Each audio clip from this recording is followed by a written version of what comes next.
Pronto. Opa, pronto. Muito bem, meus queridos, então... Que o diretor tá voltando de férias, tá meio... Nosso diretor de estúdio tá voltando de férias hoje, rapaz. O cara, o mestre da tecnologia, e esqueceu de apertar um botãozinho. Ainda está naquele delay, ainda está naquele jet lag, né? Porque ele viajou para as Maldivas e está naquele jet lag. E aí... Eu só queria ver um cearense lá nas Maldivas. Você sabe o que é um jet lag? Jet lag é quando você fica nessa mudança de fuso horário, né? E aí ele viajando aí pelas Maldivas, pelas Ilhas Caimã, tava lá no... Aí voltando agora de férias, aí tá desorientado, esqueceu de ligar o áudio da nossa live. Essa live vai ficar gravada, ô diretor? Então não seria melhor a gente fechar e começar de novo? Ou não, né? Pode continuar, depois tu corta, né? Depois edita, né? Então, muito bem. Muito bem, meus queridos, muitíssimo prazer em estar aqui com você. Seja muito bem-vindo ao universo das exatas, muito bem-vindo ao universo da matemática. Nós vamos começar essa live de hoje, uma live muito bacana, uma live muito especial, com muitas questões, são 20 questões. Você já baixou o material? Mas dentro dessas 20 questões, você sabe que nós sempre gostamos de fazer o quê? De puxar outros exemplos, de colocar muito conteúdo agregado a essas questões, porque eu queria que você entendesse que quando a gente coloca essas questões, o grande objetivo não é simplesmente resolver para vocês, jogar a solução e pronto. O nosso objetivo é promover para ti uma tarde de estudos. O grande objetivo é ter essa tarde de estudos, essa interação com o nosso aluno, com nossos queridos alfartanos e alfartanas. Então, um abraço aqui ao Luiz e ao Lucas que estão aqui nos monitorando, estão dando aquela assessoria, qualquer dúvida, pergunte a eles que eles estão com todo com o objetivo aqui de te ajudar, de te dar essa assessoria, porque o aluno AlphaCon, ele é um aluno que é assessorado por uma equipe gigantesca, você não tem ideia o tamanho dessa equipe, viu? Muito bem, no unificado da ESA não tem nenhuma aula de matemática. Nossa, que pena, né? Então pede aí que vem. Então, o que é que acontece? Tem muita coisa vindo boa por aí, tá certo? Opa, né? Tava sem áudio, estamos verificando, pronto, muito bem. Então, gente, sem mais delongas, nós vamos direto aqui agora para a nossa aula, onde nós vamos começar falando da parte de estatística, os conteúdos básicos da estatística que nós temos, que em relação a que sempre cai na prova da ESA. Olha, batata, não tem para onde correr. Se tem um assunto campeão, se tem um assunto que você sabe que vai estar na prova, é o assunto de estatística. E quando a gente fala de estatística, basicamente a gente está falando de quê? Média, moda e mediana. E conhecer conceitos simples como conceito de frequência, conceitos de frequência simples, frequência acumulada, frequência relativa, são conceitos básicos que a gente vê nas provas da ESA, da EA. Na ESA não tem estatística, mas tem o conceito de média, tá? Mas na EA nós temos a parte um pouquinho mais aprofundada da estatística, um pouquinho aprofundada não, é o conceito mais básico da estatística, mas ela entra nesses conceitos. Pedro, cai desvio padrão, variância, essa parte, coeficiente de variação? Não, não cai isso. É sempre uma questão de média, moda ou mediana, ou os três numa questão só. Beleza? Então vem comigo para a tela, vamos trabalhar a primeira questãozinha. Primeira questão, ela caiu falando sobre o histograma de frequências. Pedro, o que é um histograma? O histograma, ele não é nada mais, nada menos do que um gráfico que ele mostra a frequência, a quantidade de vezes que cada dado apareceu, tá? Então, ele pergunta o ponto médio e a frequência absoluta da classe modal. Ora, primeira coisa, vem comigo aqui. Nós precisamos conceituar algumas coisas aqui, antes de qualquer coisa. Primeira coisa, o que é moda? Moda é um assunto tão bacana falar de moda, porque é fácil da gente contextualizar no dia a dia. Quando a gente fala de moda, a gente está falando de quê? O elemento que aparece com a maior frequência em uma distribuição. Quando você está olhando em uma determinada cidade e você diz, nossa, aquele carro X está na moda. Quando você diz que aquele carro está na moda, o que significa dizer que aquele carro está na moda? Significa que todo mundo tem aquele carro? Não. Significa dizer que quase todo mundo tem aquele carro? Também não. Significa dizer que a maioria das pessoas tem aquele carro? De jeito nenhum. Moda não quer dizer todo mundo, não quer dizer a maioria, não quer dizer nem sequer a maioria, né? Então vamos lá. Quando a gente fala de moda, é o elemento que aparece com a maior frequência. Então imagina que você tinha uma contagem de 1000 carros. Desses 1000 carros, imagina que 80 foram carros do tipo X. 1000 carros, 80 foram carros do tipo X. 70 foram carros do tipo Y, 50 do carro do tipo Z, 20 do carro tipo D, e aí vai. Só que o 80, em todas essas contagens, o carro do tipo X, ele apareceu 80 vezes. O outro 70, o outro 50, o outro 30, 25, 12, 10, 5, 1, 7, vários números. Mas o 80 foi a maior quantidade contada. Mas está longe de ser a maioria. Porque se eu tenho 1000 carros, a maioria teria que ser pelo menos 501. Porque a maioria sempre é a metade mais um. Então note que a moda foi o carro X. Foi o elemento que aparece com a maior frequência. Mas está longe de ser todo mundo, está longe de ser sequer a maioria. Beleza? Então, ficou claro para vocês que quando a gente fala de moda, significa o elemento que aparece com a maior frequência. Quando você diz aquela calça está na moda, significa a calça que aparece com a maior frequência, mas não significa que ela chegou na maioria ou todo mundo. Massa? Beleza. Então, primeiro conceito importante. Outro conceito interessante é o conceito de mediana, mas que eu vou usar em outra questão. Só com esse conceitozinho aqui, já dá para a gente conversar nessa questão. O que é um histograma? Agora vamos falar de outro dado.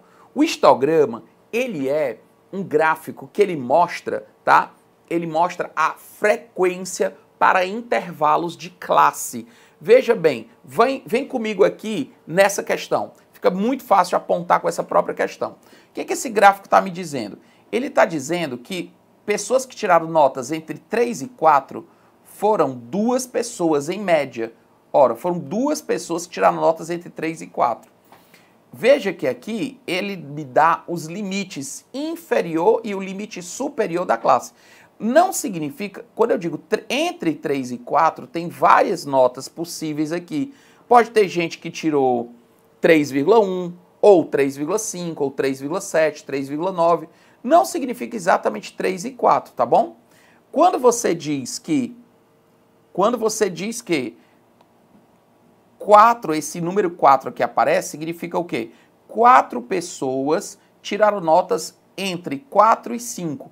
Normalmente a gente escreve assim, ó, 3, 4. Esse 3, essa barrinha aqui, significa maior do que 3, maior ou igual a 3, essa barrinha aqui, significa dizer que o número é maior ou igual a 3, mas ele é menor que 4, tá certo?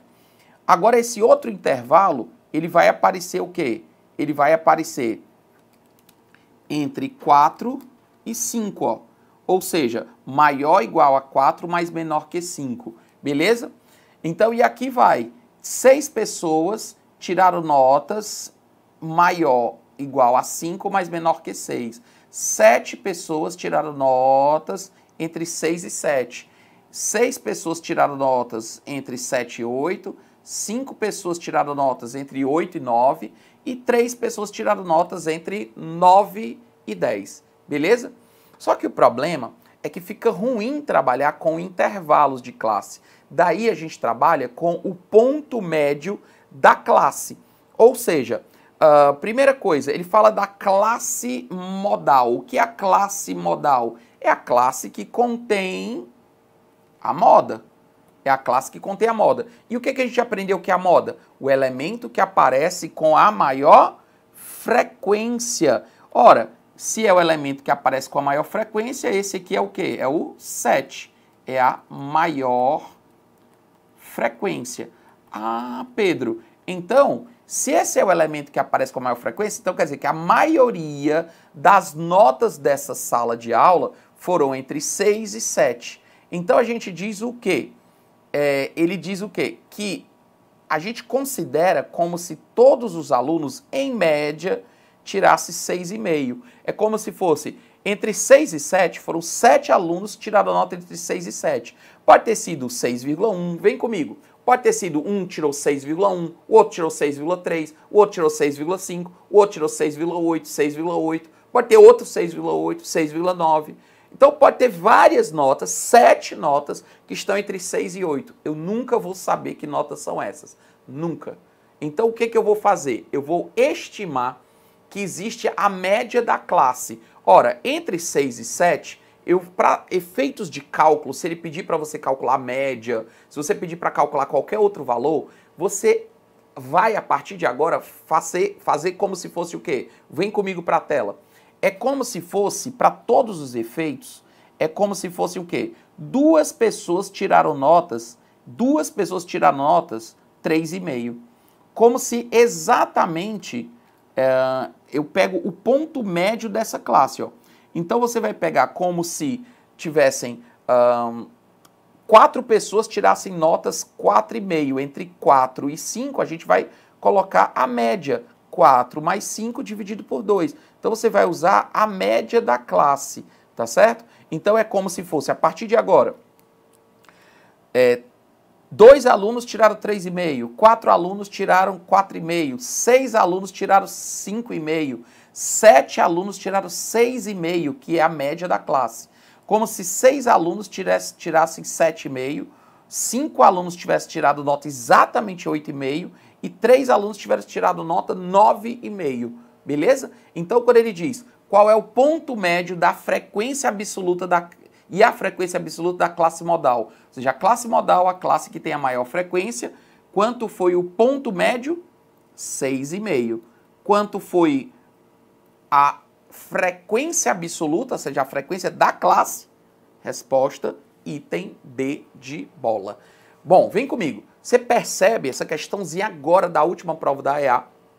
Você percebe que ela é uma questão que ela é fácil, mas ela precisa desse conhecimento. Se você não sabe o que é moda, pronto, você nem sabe fazer a questão. Se você não sabe o que é um histograma, como ler um histograma, pronto, acabou, você não sabe nem para onde ir na questão. Então, a questão fácil, ou melhor, a prova perfeita, um dia desse eu estava falando, viu, diretor? Estava falando que uma prova perfeita não é uma prova fácil, não. Ou melhor, a prova perfeita é uma prova que é fácil para você e é difícil para os outros. É isso mesmo. A prova perfeita é aquela prova que é fácil para você e é difícil para os outros. Pronto. Ou seja, o cara que está preparado para aquelas informações, ele vai fazer a prova, ele está preparado para aquelas informações que vão ser necessárias naquela prova e aí, automaticamente, eu vou chegar, tá? Eu vou chegar aqui e conseguir fazer essa prova de boa, numa tranquilidade maior do mundo. E quando essas questões, para outras pessoas que não estão preparadas, vão ser difíceis. Então, o óbvio, lembre-se bem, o óbvio, ele só é óbvio para os olhos preparados. Essa é que é a grande sacada. Bom, vamos lá. Então, quando eu falo de moda média, mediana, são sempre questões muito fáceis, mas ela vai ter que ser fácil para quem já conhece. Vem comigo na próxima questão, que diz o seguinte. No último bimestre, André e Marcelo tiveram a mesma média aritmética e matemática. Para compor essa média, foram feitas 3 avaliações. As notas do André foram 6,8, 7,9 e 9,5. Duas das notas do Marcelo foram 8,4 e 9. A questão é que ele disse que as médias deles eram as mesmas. Ele disse que ele tinha a mesma média. Acontece que eu queria que você entendesse que quando a gente faz uma média aritmética, o que é que eu faço? Eu pego a nota 1, a nota 2, a nota 3, somo e divido por 3, beleza? O que que a maioria das pessoas vai querer fazer? Vai querer pegar essas três notas, somar, dividir por 3 para encontrar a média e depois aplicar aqui. É assim? Pode ser? Pode, mas essa ainda não é a minha solução. O que eu queria que você entendesse, meu jovem gafanhoto? Que quando a gente fala de média, se a média é igual, é porque a soma das notas é igual. Então o que eu tenho que fazer, muito simplesmente, é igualar a soma dessas notas. Ah, Pedro, porque a média eu somo as notas e divido por 3. Se eu estou dizendo que a média é igual, basta eu somar as notas e dividir por 3. E em vez de dividir por 3, eu vou simplesmente dizer que a soma é igual. Então vem comigo na tela. Olha só, quais são as notas do André? 6,8, a nota do André, ó, 6,8, 7,9 e 9,5, beleza? E se eu somar as notas do André e dividir por 3, vai dar a média. Só que, se eu somar as notas do Marcelo, 8,4, 9, mais a nota que eu desconheço, se eu pegar essas notas, veja bem, e dividir por 3, ela também vai ter que ser igual. Só que em vez de eu perder esse meu tempo, basta eu dizer o quê? Que a soma das notas são iguais.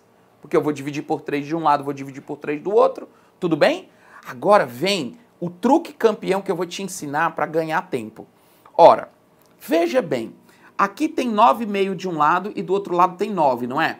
Veja que se eu pegar 0,5 desse 7,4, olha só, aqui tem 8,4. Se desse 8,4 eu pegar 0,5, vai ficar 7,9 mais 9,5. Você entende? Eu estou pegando emprestado desse 8,5, desse 8,4, eu estou pegando 0,5. Para quê? Para poder aparecer aqui 9,5. Por que que eu queria que aparecesse 9,5? Porque como tem 9,5 de um lado, uma das notas do menino foi 9,5 e do outro, olha só, se eu já sei que a nota de um foi 9 e da outra foi 9,5, o que é que eu posso fazer? Eu posso pegar meio dessa nota e jogar para cá, e aí essa nota 8,4 cai para 7,9 e o 9,5 sobe para 9,5. Por que que eu fiz isso? Porque agora eu posso dizer que essa nota corta com essa nota, digamos assim. Ah, Pedro, olha só, apareceu 7,9, 7,9. Beleza, sobrou quem? 6,8. Então não tenha dúvida, essa nota que está faltando aqui é quem? 6,8. Resposta item D. Simples, fácil, prático, gostoso e nutritivo. Olha só o tempo que a gente gastou para resolver a questão. Eu podia fazer esse equilíbrio da forma que eu quisesse. Ó. Eu podia pegar, por exemplo, fazer o contrário. Ó. Eu podia pegar e tirar dessa nota aqui, 9,5, eu tirar meio. Tirar meio, aí ele subia para quanto aqui? Ó? Subia para 8,4. E esse 9,5 caía para 9. E do outro lado ficava 8,4 e 9. Mais x, ó. O que é que eu fiz aqui? Agora eu fiz o contrário, ó. Eu fiz o contrário. Eu peguei meio daqui e joguei para cá, ó. Eu tirei meio daqui do 9,5 e, ó, joguei para cá. Tá certo? Então, ou seja, eu somei meio ao 7,9. Então aqui apareceu a mesma coisa. E só, olha só, o 9 cancelou com 9 e o 8,4 com 8,4. Quem é que sobrou? De novo, o 6,8, claro. Então essa nota que está faltando é 6,8 sem precisar fazer nenhuma conta mirabolosa. Beleza? Bom, entenderam a jogada aqui? Existem sempre técnicas de média para ganhar tempo. Essas questões de média normalmente são questões que fazem você ganhar muito tempo, faz você ganhar muito tempo, tá bom? Então vem comigo aqui para a próxima questãozinha, que vai agora trabalhar o conceito de frequência. Em uma pesquisa de preços de determinado produto em 25 lojas, cujos resultados constam na tabela apresentada, as frequências relativas... Bom, o que é uma frequência relativa? O primeiro passo é esse. O que é uma frequência relativa? Relativa é que é em relação ao total. E se ele é em relação ao total, ele é um percentual em relação ao total. Ao total de elementos. Bom, primeira coisa é, qual é o total de elementos? 25. São 25 lojas. Então, o que vai acontecer? Por exemplo, o que essa tabela está nos dizendo? Ele está dizendo que tem 4 lojas que tem uma frequência, ou melhor, que tem 4 lojas, ou seja, isso aqui é a frequência absoluta desse número, ou seja, o preço 280 em relação ao produto, o preço 280 apareceu em 4 lojas, o preço 290 apareceu em 5 lojas, o preço R$300 apareceu em 8 lojas. Note que o 8, eu já posso até dizer que que o 8 é a frequência da classe modal, ou seja, qual é a moda? 300, é o elemento que aparece com a maior frequência. Cuidado que a moda não é 8, a moda é 300, tá bom? Ele não pediu na questão, só estou acrescentando informações. Aí eu sei que o preço 310 apareceu em 6 ocasiões e o preço 320 apareceu em 2 ocasiões. Então, o que acontece? Esse 4, 5, 8, 6 e 2 é a frequência absoluta daquela amostra, beleza? Bom, agora eu quero a frequência relativa. O que é a frequência relativa? É quantos por cento esse 4 vale em cima de 25. 4 vale quanto em cima de 25? Gente, para que uma coisa vire porcentagem, o meu objetivo é forçar esse denominador virar 100. 4 sobre 25. Para esse 25 virar 100, o que é que eu faço? Eu faço vezes 4. O que é que eu faço com esse 4? Vezes 4, vira 16. E o que é 16 sobre 100? 16%. Então eu posso dizer que 16% das lojas tem preço 280. Eu posso dizer que, como aqui o denominador é 25, eu consigo fazer muito rapidamente todas as frequências. 5 em cima de 25, ora, para o 25 virar 100 é vezes 4. Então, 5 vezes 4, 20 sobre 100. 8 vezes 4, 32 sobre 100. 6 vezes 4, 24 sobre 100. E o 2, 2 vezes 4, 8 sobre 100. Então, note que eu rapidamente transformo esses números 4, 5, 8, 6 e 2 em porcentagem, simplesmente fazendo vezes 4. Tudo bem? Aí existe uma frequência que a gente chama de frequência acumulada, ou seja, a frequência abaixo de. Ou seja, quantos estão até 280? Quantas lojas têm o preço até 280? 4. Quantas têm o preço até 290? 4 mais 5, 9. Quantas têm o preço até 300? 4 mais 5 mais 8, 17. Quantas têm até 310? É só somar mais 6, 23. E quantas têm preço até 320? 25. Essa é a frequência acumulada. E existe a frequência acumulada relativa, que foi o que ele pediu, de certa forma, porque ele disse qual é o percentual, quando ele perguntou para a frequência relativa, qual é o percentual de preços que estão abaixo de 300, ou seja, são esses dois aqui. Então, claro que daria para resolver essa questão todinha, muito rápido, sem ter feito nenhuma informação dessa, tá? Eu podia daqui mesmo já ter feito, ora, 4 mais 5, 9. 9 sobre 25, multiplica por 4, 36 sobre 100, 36%. Ó. Então, eu já sei que a minha resposta era essa, 36%. Só que eu estou destrinchando tudo aqui para que você possa aprender. Vem comigo aqui. Eu estou fazendo todas essas informações para que você aprenda, gente. Para que você desenvolva. Então, você tem o quê? Em uma pesquisa de preços de determinado produto, em 25 lojas, aí eu dei cujos resultados constam na tabela apresentada, a frequência relativa, ou seja, o percentual de preços que estão abaixo de 300. Ora, você nota que são 9 entre 25. 9 entre 25, 36%.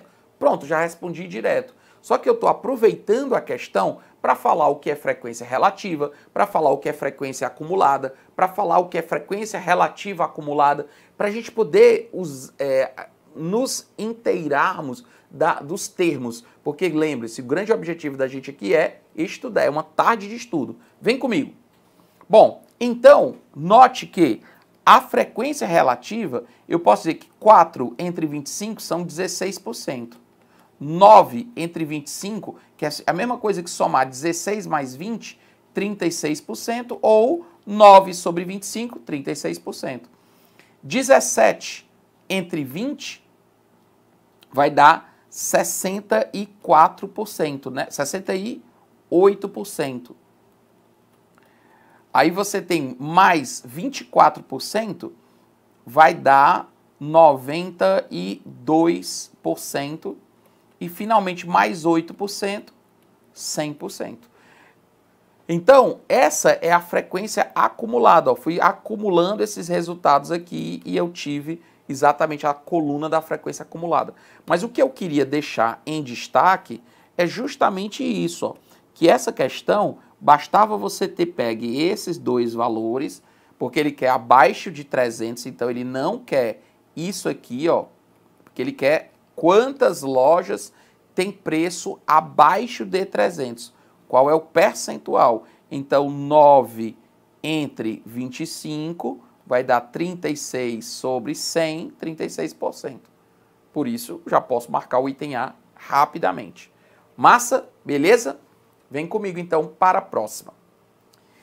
Olha só essa questão também da EA, diz o seguinte: a tabela contém os dados referentes ao consumo de energia elétrica de uma residência no período de janeiro a maio de 2018. Sejam os valores MD, consumo mediano, e MO, consumo modal, em quilowatts-hora nessa residência. Nesse período é correto afirmar que. Beleza, vem comigo. Ó. Gente, vocês sabem o que é moda? Já sabe, né? É elemento que aparece com a maior frequência. Então, guardou. Agora, e você sabe o que é mediana? Bom, mediana, eu acho legal também esse termo, porque também é um termo que a gente usa muito. Quando você diz assim, ei, aquele aluno é bom? Aí a pessoa diz, bom, cara, aquele aluno é mediano. Você já escutou isso? Aquele aluno é bom? Ah, aquele aluno é mediano. O que quer dizer um aluno mediano? Um aluno mediano é um aluno que ele está ali no meio. Metade dos alunos tiram nota acima dele, metade dos alunos tiram nota abaixo dele. Ele está ali no meio. Então, é aquele aluno que nem está entre os melhores, mas também não está entre os piores. Então, o aluno mediano é aquele que está ali no meio. Professor, eu posso dizer que um aluno mediano é um aluno medíocre? Não. É engraçado, né? Que muita gente pensa que mediano e medíocre é a mesma coisa, e não é. Mediano significa dizer que ele está no meio, em que metade dos alunos, 50% dos alunos tiram nota acima dele, 50% dos alunos tiram nota abaixo dele. Pedro, e o que seria um aluno medíocre? Medíocre é um aluno que ele está abaixo da média. Então, medíocre é abaixo da média. E mediano é que está no meio. E às vezes a mediana e a média, elas não coincidem. Muitas vezes a mediana e a média não coincidem. Só quando você tem uma distribuição simétrica. Aí a média e a mediana são iguais. Coincidentemente são iguais. Mas elas são valores iguais sempre? Claro que não. Então, cuidado com esse conceito, que inclusive eu já vi em dicionário. Você abrindo o dicionário, tinha lá, O que é uma pessoa mediana? É uma pessoa medíocre. Assim como se mediano e medíocre fosse a mesma coisa. Tá errado. Não são a mesma coisa, tá? Mediano está no meio. A média, a moda e a mediana são chamadas medidas de tendência central. Elas realmente são medidas que se aproximam do centro. Mas elas não são a mesma coisa. Claro, óbvio, beleza? Bom, vamos lá. Então, vem comigo, volta aqui para a questão. Nessa questão, ele disse que a tabela contém os dados referentes ao consumo de energia elétrica. Note que eu tenho janeiro 220, fevereiro 270, março 230, abril 250 e maio 270. A maioria das pessoas tem a tendência de achar que esse elemento do meio é a mediana. Mas aí vem um alerta e um cuidado que a gente tem que ter. Toda vez que falar de mediana, a primeira coisa que você tem que fazer é o ROL, a reorganização linear desses dados. Você tem que reescrever todos os dados em ordem crescente. A menor medida foi 220, a segunda menor foi 235, a terceira foi 250. Depois nós tivemos 270 e tivemos 270 de novo. Olha aí. Então foi 220, 235, 250, 270, 270. Beleza? Então o que vai acontecer? Note que agora sim, o 250, ele é o elemento do meio, pois, tirando ele, metade dos dados estão acima dele, metade dos dados estão abaixo dele. Então, esse aqui é o elemento da mediana. Então, a mediana, vem comigo, quando eu tenho um número ímpar de termos, a mediana é fácil, é o elemento que está bem no meio. Mas, Pedro, e se eu tenho um número par de termos? Se eu tenho um número par de termos, a mediana é a média desses dois elementos do centro. Então, quando você tem um número par de termos, você descobre os dois números do centro e faz a média. E aí, esse número é o que a gente vai usar como o elemento da mediana. A mediana vai ser metade dos dados abaixo dele, metade dos dados acima dele. Ele não vai aparecer na distribuição. Então, quando você tem um número ímpar de termos, é o elemento do meio, e quando tem um número par de termos, é a média dos dois do meio, dos dois números centrais. Tranquilo? Volta comigo para a tela. Ora, então, a moda tá fácil. A moda é 270, porque o que é a moda? É o elemento que aparece com a maior frequência. Então, note que o valor da moda é 20 a mais do que a mediana. Então, a minha resposta é o item D de dado, pois a moda é 270, que corresponde a 20 a mais do que a mediana. Então, a moda, que é 270, é igual à mediana, que a gente disse que era 250, mais 20. Bacana? Então, tá aí o meu resultado simples, fácil, prático, gostoso e nutritivo. É ou não é? Vem comigo aqui. Gente, conceitos muito legais, conceitos muito interessantes, essa ideia de média, moda e mediana. Eu ia, inclusive, fazer uma observaçãozinha aqui. Qual era essa observação, rapaz? Me fugiu a mente aqui. Eu vi uma coisa, eu vou lembrar os alunos sobre uma determinada informação. Já já eu lembro aqui de novo. Bom, então, quando a gente fala de... lembrei.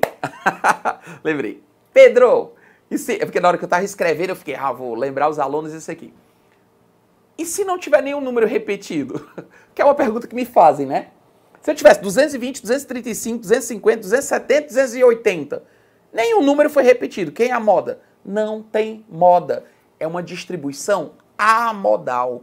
Isso aí é uma pegadinha que pode aparecer, que é uma distribuição amodal. Não tem moda. Pode acontecer? Pode. Então, moda é o elemento que aparece com maior frequência. Agora, Pedro, e se eu tiver um monte de dados e, por exemplo, se eu tiver 20 dados e o 270 aparecer 3 vezes e o 235 aparecer 3 vezes? Ou seja, eu tenho 2 números que aparecem 3 vezes e os outros aparecem 2 ou 1 vez. O que acontece? Quem é a moda? Na verdade, eu teria uma distribuição bimodal. Você tem 2 modas, não tem nada de que fazer a média das modas. Isso não existe, tá? Então, quando você tem 2 picos da onda, você tem uma distribuição bimodal. Se um pico é maior do que o outro, por exemplo, tem 3 e aqui tem 4, então essa é a moda. Agora, se esse tem 4 e esse tem 4, aí eu tenho duas modas, eu tenho uma distribuição bimodal. E se eu tenho, por exemplo, 20 dados e um número apareceu 4 vezes, o outro número apareceu 4 vezes e o outro número apareceu 4 vezes, e agora? E os outros apareceram menos, 3, 2 ou uma vez?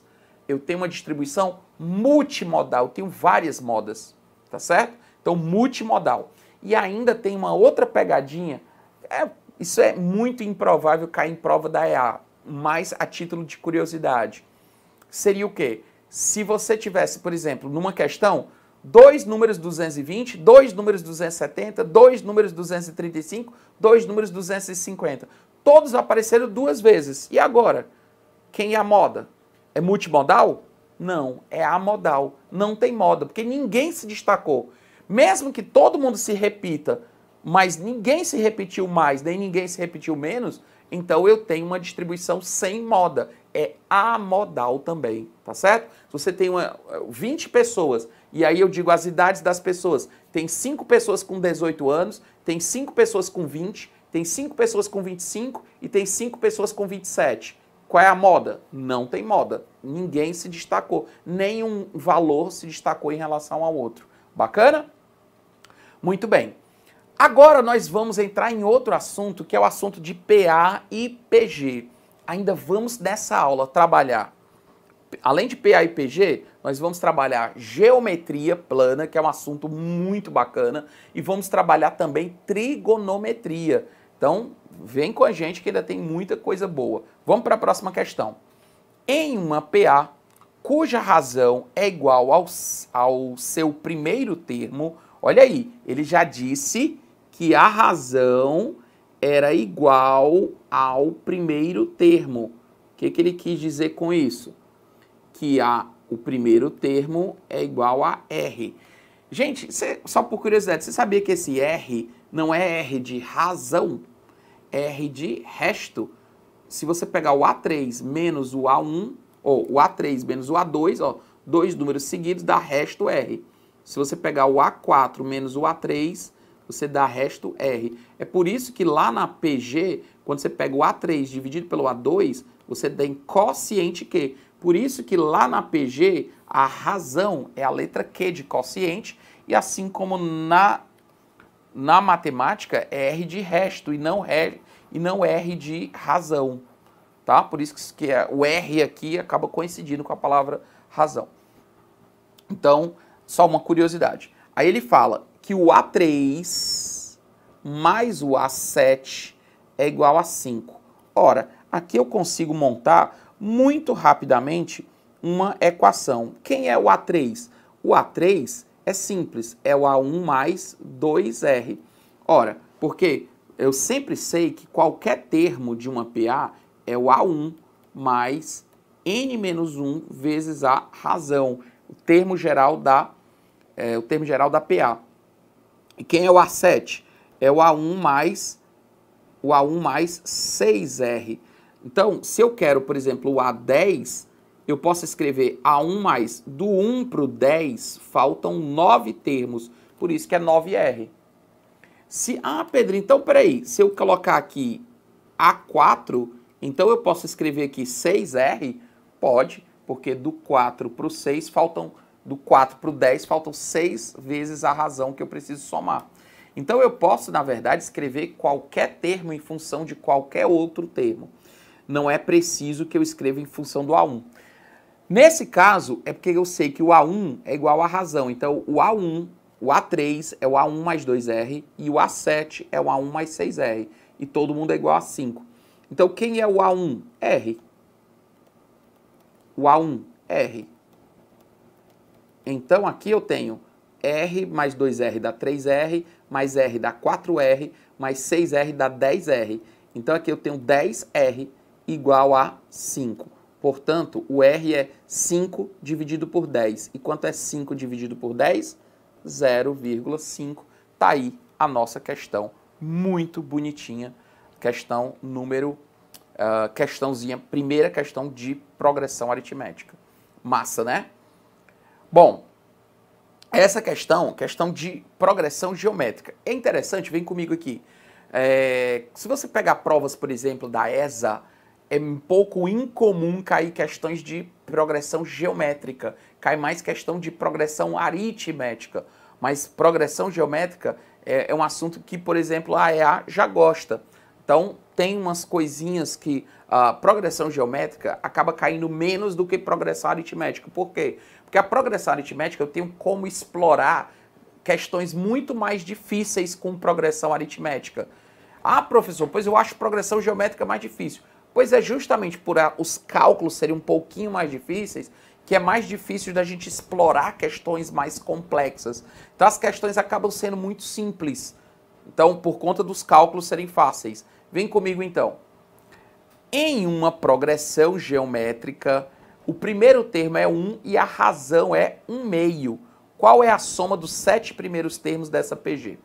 Quando eu tenho uma PG finita, a soma dos n termos é A1, que multiplica Q elevado a n menos 1 sobre Q menos 1. Professor, só por acaso, se eu não lembrasse dessa fórmula e eu quisesse fazer a soma desses 7 termos da marra, dava? Dava. O primeiro termo é 1 e a razão é 1/2. Ora, 1 vezes 1/2, 1/2, vezes 1/2, 1/4, vezes 1/2, 1 sobre 8, vezes 1/2, 1 sobre 16, vezes 1/2, 1 sobre 32, vezes 1/2, 1 sobre 64. Note que eu tenho 1, 2, 3, 4, 5, 6, 7 termos. Quando eu tirar o MMC, é óbvio que esse MMC vai ser quanto? 64. Ora, vai ser 64 e quando eu fizer essa conta, a soma vai ser 64 mais 32 mais 16 mais 8 mais... Aí eu vou fazendo a continha todinha até somar e dar quanto? 127. E note que se eu já sabia que o denominador era 64, já dava para, inclusive, entender que a resposta claramente era o item A. Por que não o item B? Tá? Porque eu sei que o denominador é 64, então eu já sabia que ia aparecer o denominador aqui 64. E se eu não soubesse, você ia ver que tinha uma técnica que vai te ajudar a resolver essa questão, mas eu falo dela daqui a pouco. Vamos aplicar aqui a fórmula. Quem é a soma dos 7 termos? É o A1, que é 1, Q, que é a razão, 1/2, elevado, 1/2, elevado a 7, menos 1, sobre Q, menos 1. Então, olha o que vai acontecer aqui. Nesse caso, nós teremos 2 elevado a 7. O que é 2 elevado a 7? 2 vezes 2, 4 vezes 2, 8 vezes 2, 16 vezes 2, 32 vezes 2. Então, é 2 elevado a 7. Então, você vai ter 128 menos 1. Tá? Então, 2 elevado a 7, 2 vezes 2 vezes 2 vezes 2 vezes 2 vezes 2 vezes 2, 7 vezes, vai dar 128. Sobre 1/2 menos 1. Bom, quanto é que vai ficar isso aqui? Quando você tirar o MMC aqui em cima, esse MMC vai ficar 128 e aqui vai ficar 1 menos 128. Embaixo vai ficar 1 menos 2 sobre 2.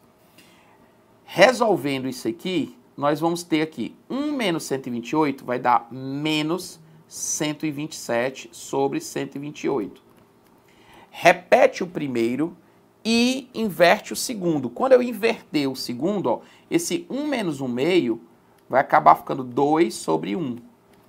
E eu vou simplificar esse 2 com esse 128, que dá 64. E esse menos com esse menos vai ficar mais. Portanto, o S7 igual a 127 sobre 64, como eu já sabia desde o princípio. Então, às vezes, pessoal, entenda que nem foi trabalhoso fazer essa continha aqui, tá? Nem foi trabalhoso fazer essa continha, porque aqui eu fui vendo que a soma, ia dando 64 mais 32 mais, porque era 64 dividido por 2, 32. Depois dividido por 4 dava 16, depois dava 8, depois dava 4, depois dava 2, depois dava 1. Quando eu somasse, 127. Então, às vezes, fazer a conta, vem comigo. Eu queria te dar, com essa questão, liberdade para você pensar na hora da prova. Porque muitas vezes, no colégio, muitos alunos foram instigados a dizer assim, você tem que fazer desse jeito. Professor, posso fazer desse jeito? Pode não, cala a sua boca. Tem que fazer desse jeito aqui que eu ensinei. Não é assim que funciona, gente. A matemática, ela é ensinada no colégio, muitas vezes, da forma errada, no sentido assim, para que eu estou aprendendo matemática? É para você desenvolver a sua habilidade de pensar logicamente. É para desenvolver o teu poder cognitivo. A matemática forma melhores hábitos de pensamento e habilita você a usar melhor sua inteligência. Às vezes as pessoas pensam que a pessoa vai ser policial, aí diz assim, eu vou ser policial, e aí quando eu vou ser preso, aí eu digo, pois diga primeiro o teorema de Pitágoras. É óbvio que não é assim, meu amigo. A pessoa vai ser médico, aí depois ele vai pegar ele vai calcular uma coisa lá na mão aqui, fazer uma coisa. Não, é o raciocínio desenvolvido que ele teve por conta da matemática. A matemática, ela serve para quê? Para acelerar a nossa maneira de pensar de maneira lógica, de pensar de maneira organizada, de resolver situações-problema. Resolver situações-problema que outrora serão resolvidos com situações-problemas do dia a dia. Então é esse raciocínio que é desenvolvido e que por isso muita gente acaba travando na matemática por essa ideia. Beleza? Show de bola? E aí, galera, diz aí pra mim no chat o que é que vocês estão achando, que eu tô acompanhando aqui o chat com vocês. Tá de boa? Tá bacana? Vamos resolver mais questões aqui, ainda tem muita coisa boa. Fica com a gente que vai ter muita questão legal trabalhando aqui, tá certo? Bom, vem comigo aqui mais uma questãozinha de progressão geométrica, só que essa questão tem uma diferença. Em uma progressão geométrica infinita, essa aqui é uma progressão geométrica infinita. E a progressão geométrica anterior era uma progressão geométrica finita, porque ela tinha 7 termos, Ela tinha 7 termos. Por isso que essa fórmula que a gente usou aqui é a fórmula da progressão geométrica finita, tem N termos. Já essa questão eu coloquei propositalmente para a gente entender como é que funciona numa progressão infinita. Olha só, você tem numa progressão infinita, a fórmula é diferente. Vai ser A1 sobre 1 menos Q. O que acontece numa progressão infinita? Como é que eu posso somar alguma coisa que é infinita? Veja bem, imagina que você tem aqui uma barra de chocolate. Aí você um dia come a metade. No outro dia você come a metade da metade. Aí no outro dia você come a metade da metade da metade. Aí no outro dia a metade da metade da metade da metade, depois a metade da metade da metade da metade, depois a metade da metade da metade. Olha só o que acontece aqui. Veja que quando você vai somando os pedaços, eles são infinitos. Só que os pedaços vão ficando desprezíveis. E ele acaba dando o quê? Um inteiro de volta. Então, note que se esse primeiro termo aqui é 1, e eu somo com a metade dele, que é 1/2, depois eu somo com a metade da metade, que é 1/4, depois a metade da metade da metade da metade, que é 1/8, depois... Veja que os pedaços vão ficando desprezíveis. E quando eu vou somando infinitos pedaços aqui, o total vai acabar dando quanto? 2. E é o que vai acontecer se você aplicar a fórmula. Quem é o A1? É 1. 1 menos a razão, que é 1/2. Aí vai ficar 1 sobre 1 menos 1/2 dá 1/2. Repete o primeiro, multiplica pelo inverso do segundo, você vai ficar com quem? Resultado, 2. E o que é que essa questão tem a ver com a questão anterior? Note que essa questão aqui anterior, olha só, eu tinha 1 mais 1/2, mais 1/4, mais 1/8, mais 1 sobre 16, mais 1 sobre 32, e eu parei aqui, tá certo? Eu parei aqui no 1 sobre 64. Eu sei que se eu continuasse isso aqui infinitamente, o resultado é sempre 2. Na verdade, assim, sempre que a razão é 1/2, olha a regrinha que eu vou te ensinar. Sempre que a razão é 1/2, a soma é sempre o dobro do primeiro número. Por quê? Porque essa outra parte que está somando aqui infinito vai dar igual ao primeiro. Ó. 1 meio mais 1 quarto mais 1 meio, isso aqui é 1. E 1 mais 1, 2. Ah, Pedro, então se você tivesse assim, por exemplo, ó, essa soma, 1 meio mais 1 quarto, a soma daria quanto? O dobro do primeiro, daria 1. Como eu coloquei mais 1, 1 mais 1, 2. Então, sempre, olha, vem comigo aqui. Eu tive uma questão que ele dizia assim, vi uma questão que era assim. Ele disse que um carro andava 50 quilômetros num sentido, numa estrada, depois ele voltava e andava 25 quilômetros.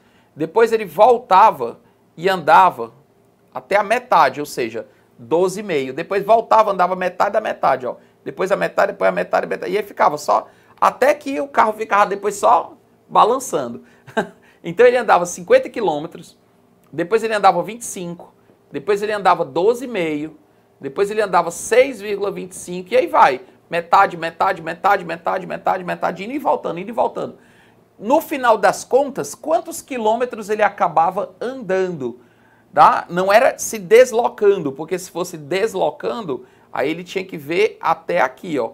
Ele tinha que ver onde é que era, acabava ficando aqui nesse centro aqui, que era outra coisa, deslocamento, não é física. Vai ser uma questão realmente de matemática que ele ia somar quanto foi o espaço efetivamente percorrido. Qual foi o espaço efetivamente percorrido por ele, né? Caso o nosso amigo aí, Bruno Carvalho, grande mestre da física, esteja assistindo aqui a nossa live, que ele sempre está nos prestigiando. Então vamos lá.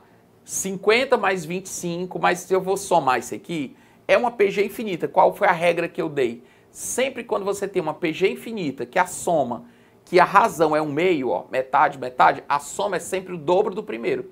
100. Acabou a questão.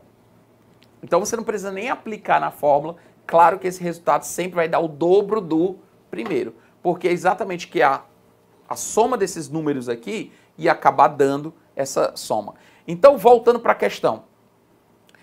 Essa questão aqui, se fosse infinita, daria 2. Mas como eu parei bem aqui no sétimo termo, significa que o resultado ia dar quase 2. Ah, Pedro, por isso que você eliminou naquela hora o item B.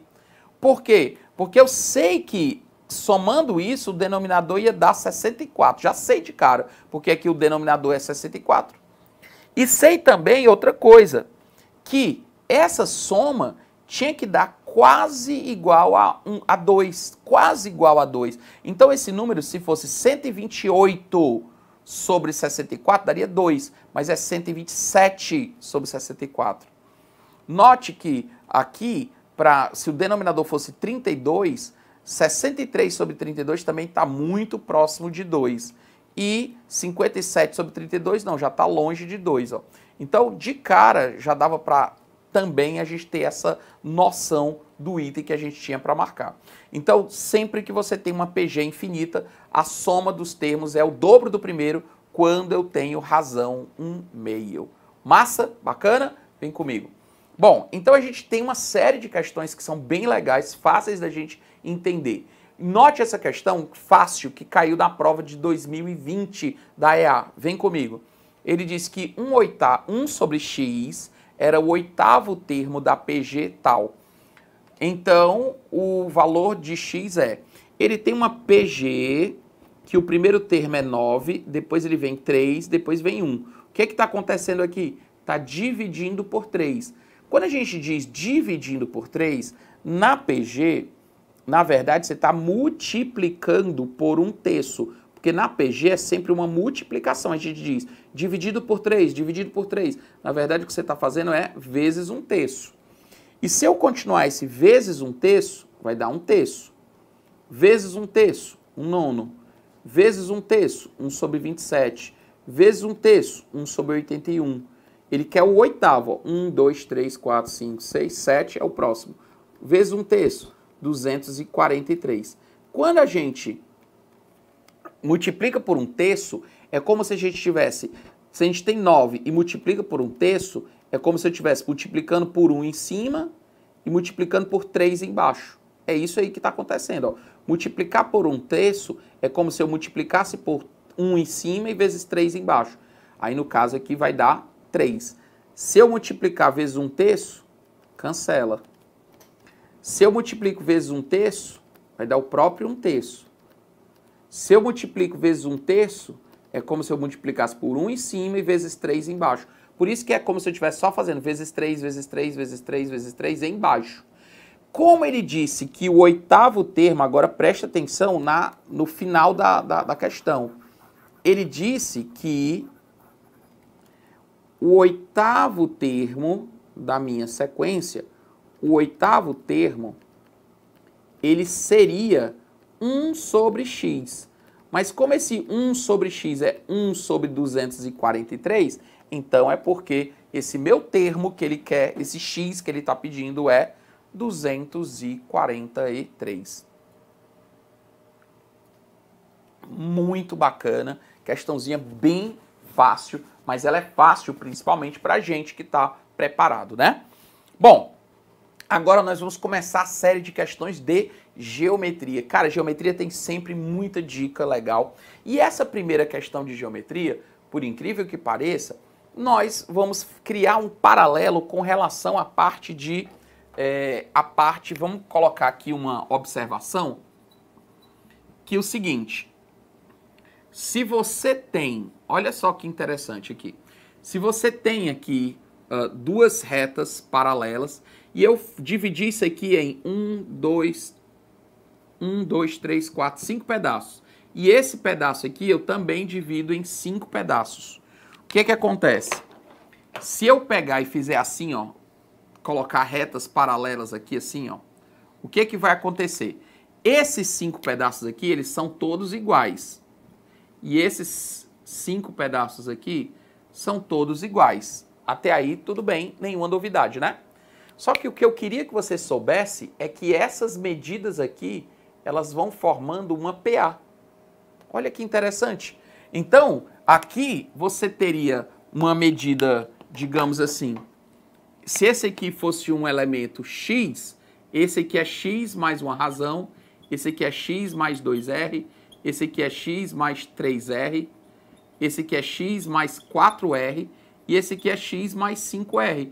Olha só, quando eu tenho esse aqui dividido em pedaços iguais e esse aqui dividido em pedaços iguais e eu ligo, esses pedacinhos aqui, eles acabam formando uma PA.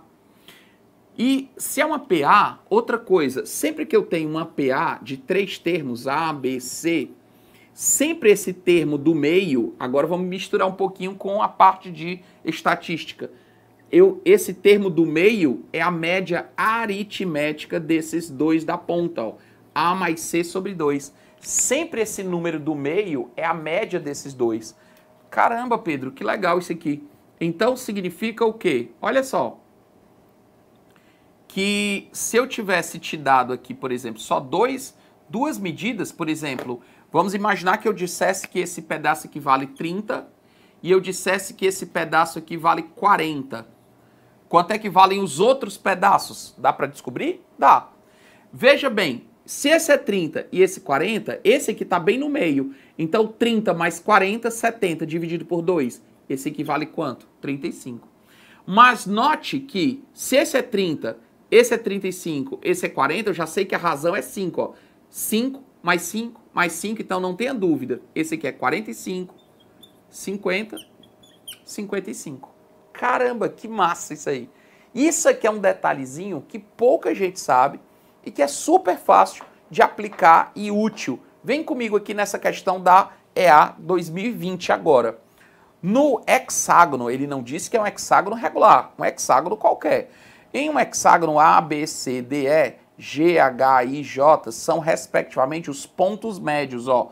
Opa! Quando ele disse que isso aqui era um ponto médio, significa o quê? Que essa medida é igual a essa medida é igual a essa.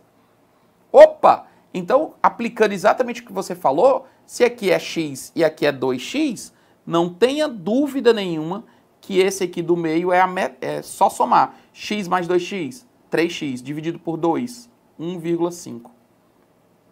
Aqui já forma outro trapézio, ó. Aqui é 2x e aqui é x. Então esse aqui está bem no meio. Quanto é?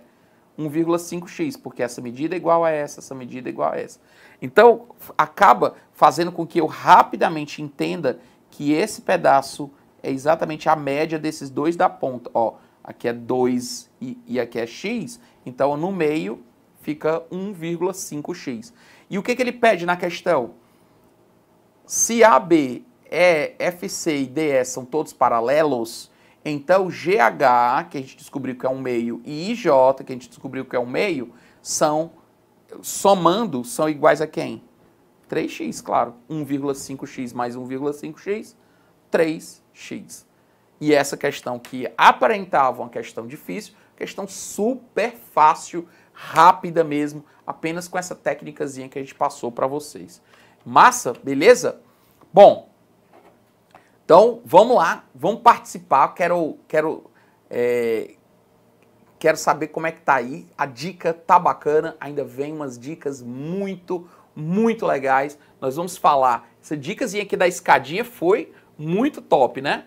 Mas tem outras dicas muito legais que nós vamos falar na aula de hoje, ainda na aula de hoje, que vem coisa boa, tá certo? Se você não deu o like ainda, aproveita, dá aquele like campeão agora, tá certo? Dá aquele like campeão, né? Pra gente poder prestigiar a nossa aula, para poder o AlphaCon tá sempre colocando mais e mais aulas disponíveis para vocês, porque eles precisam desse feedback para poder saber realmente que essas aulas estão sendo produtivas, que essas aulas estão sendo realmente impactantes, importantes, cheias de dicas, para os alunos estarem sempre querendo mais e mais aulas, tá bom? Bom, dúvidas, né? O Luiz está pedindo aí para vocês colocarem alguma dúvida, alguma pergunta, que a gente está aqui. De vez em quando eu dou uma paradinha, olha no chat, para sempre estar ligado aqui com vocês nessa aula alvivaça aqui. Tudo bem? Então, pessoal, vamos para a nossa próxima questãozinha, que ela diz o seguinte: os segmentos AE e BD interceptam-se no ponto C e os ângulos B e D são retos, como mostra a figura. Sendo AB paralelo a DE, a medida de AE é... Então vamos lá. Seguinte. O que acontece? Aqui nós temos dois triângulos semelhantes. Pedro, como é que você sabe que são semelhantes? Veja bem, eles têm dois ângulos iguais, que é um ângulo de 90 graus, e tem esse ângulo que é um ângulo oposto pelo vértice. Então, automaticamente esse terceiro ângulo aqui, ele é igual, o que torna esses dois triângulos semelhantes. E se esses triângulos são semelhantes, significa que ele pergunta a medida de AE. Ora, ele quer a medida de A até o E. Então eu preciso descobrir esse pedacinho X, que vai de C até E. O que eu vou fazer? Eu vou fazer uma semelhança de triângulos. O lado oposto ao ângulo de 90 graus aqui, ele é sempre proporcional ao lado oposto ao mesmo ângulo do outro triângulo. Ou seja, eu sei que X estará para 2, ou seja, o lado oposto ao ângulo de 90 graus estará para o lado oposto ao ângulo de 90 graus, assim como o lado oposto ao ângulo de um tracinho que eu botei aqui, ó, o lado oposto a esse ângulo aqui de um tracinho, que é 2, está para o lado oposto ao ângulo de um tracinho aqui, que é 0,8. Então, eu tenho aqui que 2 está para 0,8. Tá bom? Então, o cuidado que eu tenho que ter, se eu comecei por esse triângulo, o triângulo grande está para o triângulo pequeno, assim como o triângulo grande está para o pequeno. Tem que ser sempre do grande para o pequeno, do grande para o pequeno. Mas se eu começar do pequeno, não tem problema. Do pequeno para o grande, do pequeno para o grande de novo. Tá bom? O que eu vou fazer aqui só para ganhar um tempinho? Toda vez, pessoal, que você estiver trabalhando com números, com vírgula, sempre multiplique por 10 para desaparecer essa vírgula. Primeira coisa que eu vou fazer, esse 2 que está aqui dividindo passa para cá, então vai ficar 4 sobre 0,8, tá bom? E agora o que eu vou fazer? Eu vou multiplicar por 10 em cima, 40, e vou multiplicar por 10 embaixo. Toda vez que tiver número com vírgula, o que é que você vai fazer? Você vai simplesmente multiplicar por 10 em cima e 10 embaixo para desaparecer a vírgula, para a vírgula dar uma casinha. Então, Pedro, se tiverem 2 casas depois da vírgula, multiplica por 100. Agora ficou fácil. 40 dividido por 8, resultado 5. X igual a 5. Ainda bem que não tem 5 para marcar nos itens, né? Porque se tivesse 5 para marcar, eu vou te dizer, muita gente ia marcar esses 5. Mas note que a questão, eu chamei de x a distância de CE. Só que o que ele quer é a distância de A até E. Então, muito cuidado, pessoal, com essa história da gente colocar, às vezes, um x e já marcar o item que corresponde àquele x. Nesse caso aqui ficou fácil, porque a questão não colocou o item 5. Porque ele podia ter botado 5, 6, 7 e 8. Aí ele botou 6, 7, 8 e 9. Aí ficou fácil, né? Então, como o x é 5, mais 2, que é o AC, volta comigo para a tela. Se o x é 5, mais 2, que é o AC, ó, o AC é 2. E o CE, nós acabamos de descobrir que é 5. Portanto, resposta 7. Item B de bola. Bacana, bom demais. Bom, deixa eu dar uma olhadinha aqui no chat, né? Se essa live vai ficar salva. A princípio, não, né? A princípio, não. Mas é possível que sim, tá certo? É possível que sim. Depende muito de quê? Depende muito dos likes de vocês, depende muito da interação aqui de vocês. Isso aí é o que vai acabar fazendo, porque, olha, é o seguinte. O que faz a gente aprender, gente? Repetição. Se tem uma coisa que faz a gente aprender, se chama repetição. Então, você ter a oportunidade de depois pegar, rever todas essas questões, isso aí é importante. Nem todas as lives que a gente está fazendo aqui, elas ficam salvas. E por isso é importante você estar sempre aqui conosco, assistindo ao vivo aqui com a gente, participando, interagindo. Aproveite e segue o AlphaCom, tanto o AlphaCom Concursos como o AlphaCom Carreiras Militares. Segue também o professor Pedro Evaristo. Vou ter sempre o prazer incomensurável de ter vocês lá, receber vocês lá no nosso Instagram, tá bom? Então vem comigo. Ora, próxima questão diz assim. Chegamos na questão que eu queria. Vem comigo aqui na tela primeiro, diretor. Seguinte. Pessoal, falando de triângulo retângulo, eu queria lembrar que os 2 triângulos retângulos, isso aqui eu falo sempre nas aulas de geometria, porque é extremamente útil. Quem já assistiu outras aulas de geometria comigo, o triângulo retângulo que mais cai em prova de concurso é o famoso triângulo 3, 4, 5, conhecido como triângulo pitagórico, né? O 3, 4, 5. Mas quando eu falo 3, 4, 5, eu não estou falando só desse. Por exemplo, aqui pode ser o dobro, 6, aqui o dobro, 8, aqui o dobro, 10. Pode ser o triplo, 9, 12, 15. Pode ser vezes 10, 30, 40, 50. Então, é o 3, 4, 5 e os seus proporcionais. A propósito, uma dica importante que eu dei lá na live que a gente fez para a ESA. Toda vez que eu tenho um triângulo retângulo que os lados estão 3, 4, 5, sempre esses lados estão em progressão aritmética. Ou melhor, toda vez que eu tiver um triângulo retângulo que os lados estiverem em progressão aritmética, sempre vai ser o 3, 4, 5. Ó. 3 vezes a razão, 4 vezes a razão, 5 vezes a razão. Ou seja, mais R, mais R. Então, toda vez que você tiver um triângulo retângulo que os lados estão em PA, já tenha certeza, ele é múltiplo do 3, 4, 5. Beleza?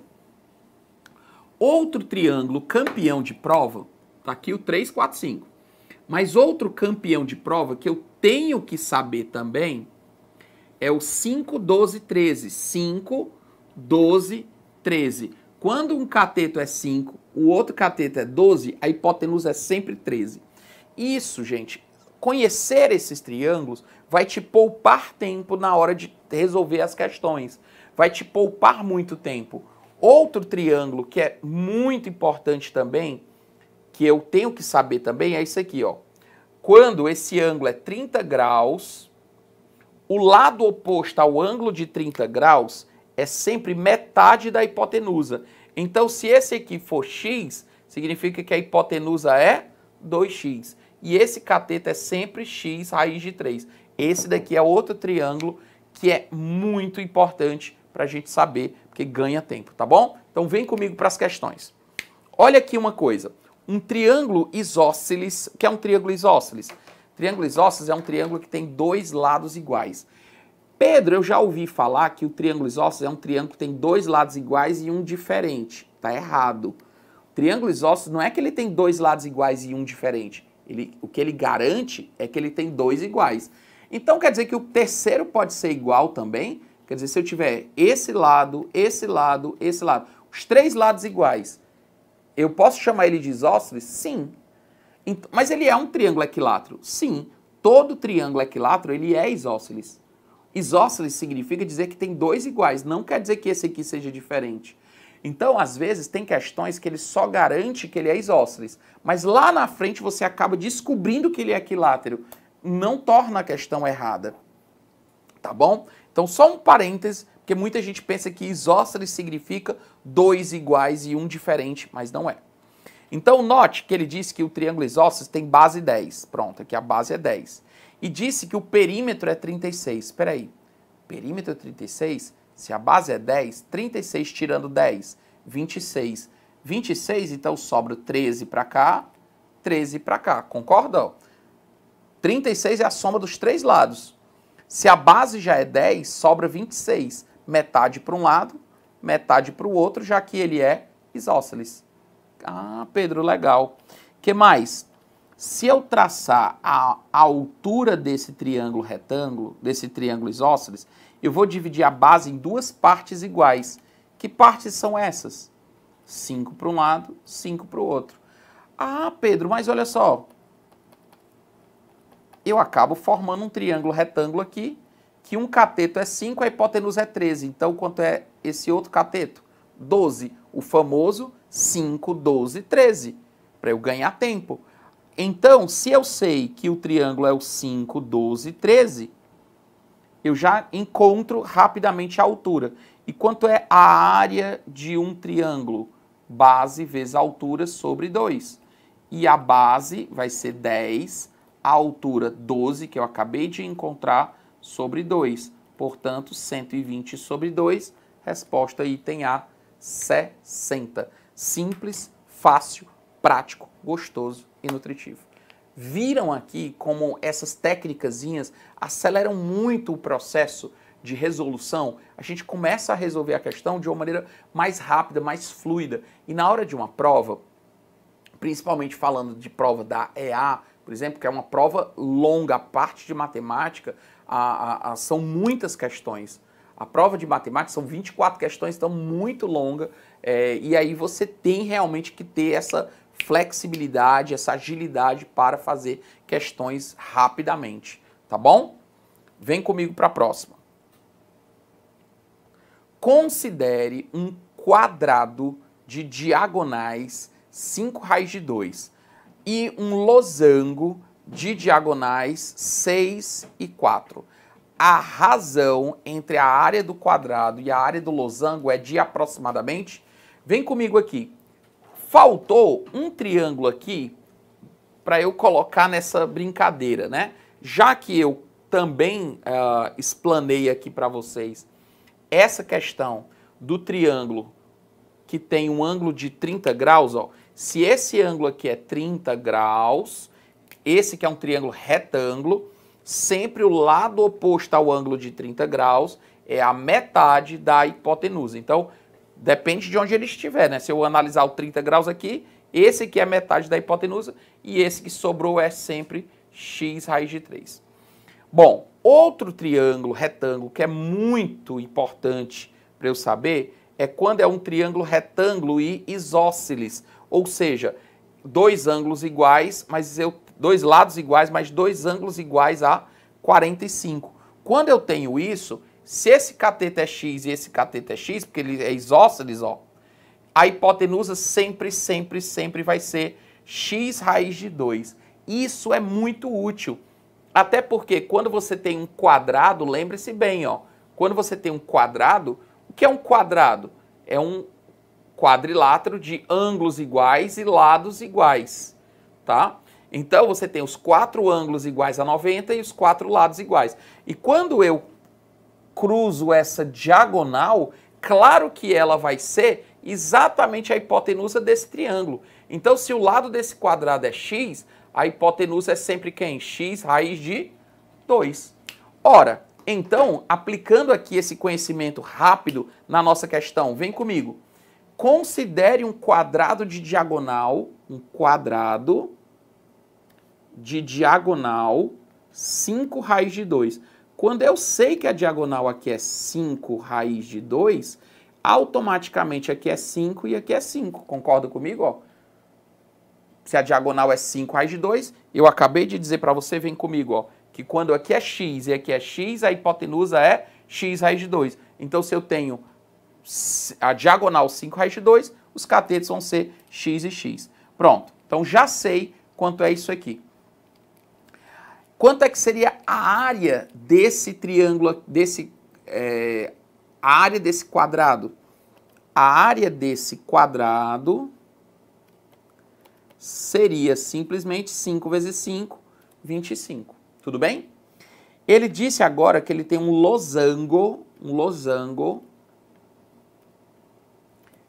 O losango, ele tem que característica? Ele tem os 4 lados iguais. Pedro, e o quadrado? Também não tem os 4 lados iguais? Tem, mas o quadrado, além dos 4 lados iguais, ele tem os 4 ângulos iguais. Então, posso dizer que todo quadrado é um losango? Com certeza. Agora, o que acontece? O losango, eu queria que você visse que o losango é como se fosse assim, ó. Como se eu tivesse aqui um retângulo e eu tirei esses pedacinhos daqui, ó. Então, isso aqui representa a metade desse losango, ó. Porque se essa medida aqui é 6, que é uma diagonal, e essa medida aqui é 4, que é uma diagonal. É como se elas fossem os lados desse retângulo, ó, 6 por 4. 6 vezes 4, 24. Mas acontece que eu quero só a metade, ó. Porque o losango é só a metade. Por isso que a área do losango é simplesmente o quê? A área do losango é diagonal vezes diagonal, 6 vezes 24, 24. 6 vezes 4, 24. Dividido por 2, 12. Por que dividido por 2? Porque, como eu disse, ó, desse pedacinho aqui, ó, ele pegou só a metade. Desse pedaço aqui, ele pegou a metade. Desse pedaço aqui, ele pegou a metade. E desse pedaço aqui, ele pegou a metade, ó. Então, se você for analisar, eu acabo, para calcular o losango, pegando apenas a metade desse retângulo aqui. Então, por isso que é 6 vezes 4, 24, dividido por 2, 12. Tá bom? Então, o que ele pede aqui na questão? O que ele pede aqui na questão é a razão entre a área do quadrado e a área do losango. A área do quadrado, 25. A área do losango, 12. Poxa, se fosse 24 dividido por 12, dava 2, exato. Mas é 25 dividido por 2. Então, um pouquinho maior do que 2. 2,1 aproximadamente. Então, como ele quer aproximadamente, ó, veja bem, como ele quer aproximadamente, 25 dividido por 12, aí você pensa, se fosse 24 dividido por 12, dava 2. Mas como é 25 dividido por 12, 2,1, tá aí a nossa resposta. Massa, bacana demais, né? Então, gente, você começa a perceber que as questões da EA, elas são questões com nível fácil, nível médio, são questões que a gente consegue tranquilamente trabalhar para fechar essa prova. A ideia é essa, é fechar essa prova, porque isso realmente vai te diferenciar. É o que vai te colocar lá na... Olha, tem muita disciplina que é muito próximo às notas, mas a matemática a gente percebe que a disparidade das notas é muito grande, mas é muito mais fácil você conseguir ir para a prova com aquela segurança de que vai fechar essa prova, tá bom? Bom, vamos lá. Então, vem comigo para a próxima. Essa daqui, muito bonitinha, diz assim: na figura que representa parte da estrutura de um telhado, CD é a altura do triângulo ABC. CEDF é um quadrado de lado 3 e que pertence a AC e F é o ponto médio de BC. Assim, a área desse triângulo é... Gente, o que é interessante você entender foi o fato dele dizer que aqui é um quadrado. Então ele disse que CEDF é um quadrado. Se é um quadrado, aqui é 90 graus, tá certo? Aqui também é 90 graus, ou seja, é um triângulo. Já sei que isso aqui é um triângulo. Eu sei que isso aqui é um quadrado, aqui é um 90 graus. Então aqui vai ser 45, 45, ó, esse ângulo é igual a esse ângulo é igual a esse. Então esse ângulo também vai ser igual a esse. São ângulos todos eles de 45 graus. Então eu já posso dizer que essa medida é igual a essa, que é igual a essa, que é igual a essa, que é igual a essa, é igual a essa, porque é um quadrado. Então ele fala assim, assim a área do triângulo ABC é...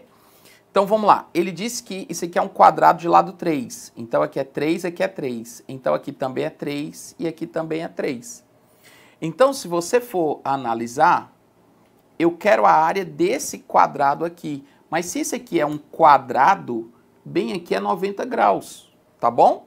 Se esse aqui é 90 graus, então veja, eu posso desenhar esse triângulo aqui, aqui é C, aqui é B e aqui é A. Eu simplesmente inverti aqui.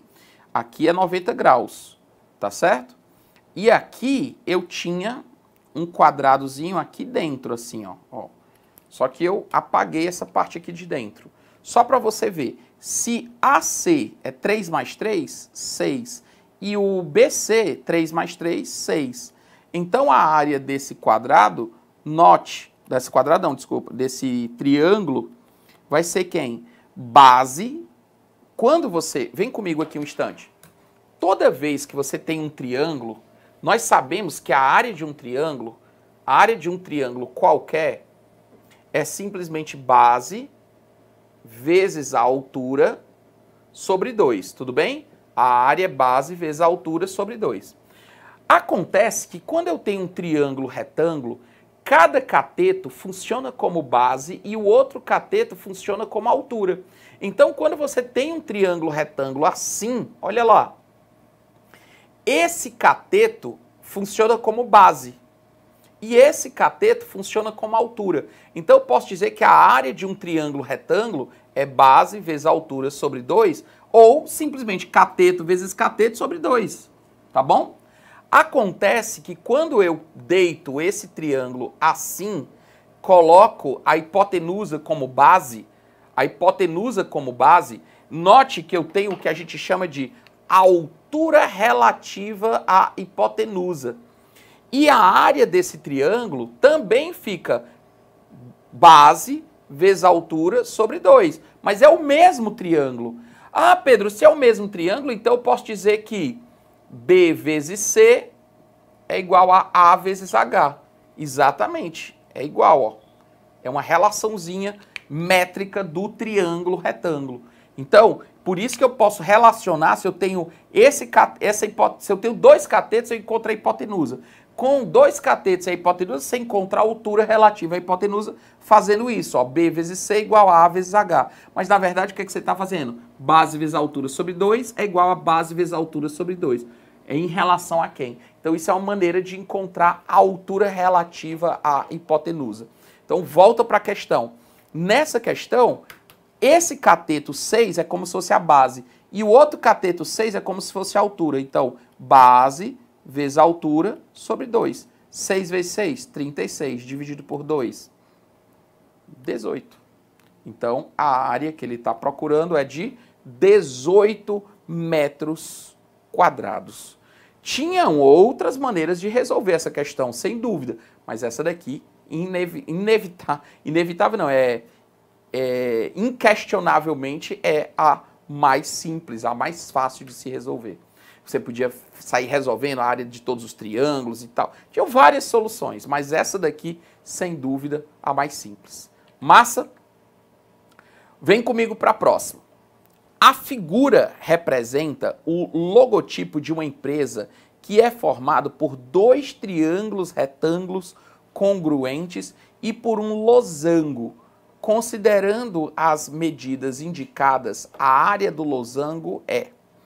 Bom, então vamos lá para aquela nossa historinha, né? Ele quer saber, primeira coisa, aqui é 30 graus.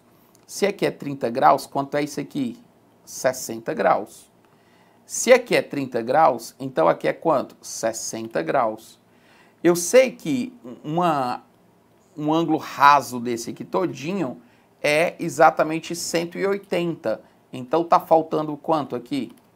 60 graus. Tá certo? Então, o que que vai acontecer? Eu quero agora a área desse triângulo. Então, o que que eu vou fazer? Eu vou fazer desse losango. Esse losango é como se você calculasse a área. Olha só que interessante. Se aqui é 60 graus e aqui esse lado é igual a esse, então eu já sei que esse ângulo aqui é 60 graus, eu sei que esse ângulo aqui é 60 graus também. Por quê? Porque esse aqui vai ser um triângulo equilátero. Olha só, ele vai acabar sendo um triângulo equilátero. Porque se eu tenho dois lados iguais, olha só, ele é isósceles. Mas como esse ângulo do meio é 60, esses dois ângulos vão ter que ser iguais. Portanto, 60 e 60. Então, o grande lance dessa questão era eu entender que esse losango, ele é formado por dois triângulos equiláteros, ó. São dois triângulos equiláteros. Pedro, quanto é a área de um triângulo equilátero? L ao quadrado, raiz de 3 sobre 4. Vem comigo aqui. Vem comigo aqui, né? Quando a gente fala de triângulo, nós estávamos vendo que a área do triângulo é sempre base vezes altura sobre 2. Legal. E nós vimos também que a gente tem essa relaçãozinha aqui, lembra? Então, o que acontece? Quando você tem um triângulo equilátero, você acaba tendo essa situação aqui dentro, ó. Quando você tem um triângulo equilátero que o lado é, por exemplo, L, vou colocar assim, L, se você traçar a altura dele aqui, essa medida aqui vai ser L sobre 2, ó, porque lembra, se esse ângulo aqui é 30 graus, o lado oposto aqui é sempre a metade da hipotenusa. Se aqui é x raiz de 2. Então, se aqui é L sobre 2, aqui é L sobre 2, raiz de 3, ó. Então, olha como é a mesma coisa, ó. Se aqui é x, aqui é 2x. E aqui é x raiz de 3. Só que aqui o x eu coloquei L sobre 2, que é a metade da hipotenusa. Então, aqui é L raiz de 3 sobre 2. Então, a altura do triângulo equilátero é sempre L raiz de 3 sobre 2. Como eu sei que a área é base vezes a altura sobre 2, o que é que vai acontecer? Quem é a base desse triângulo?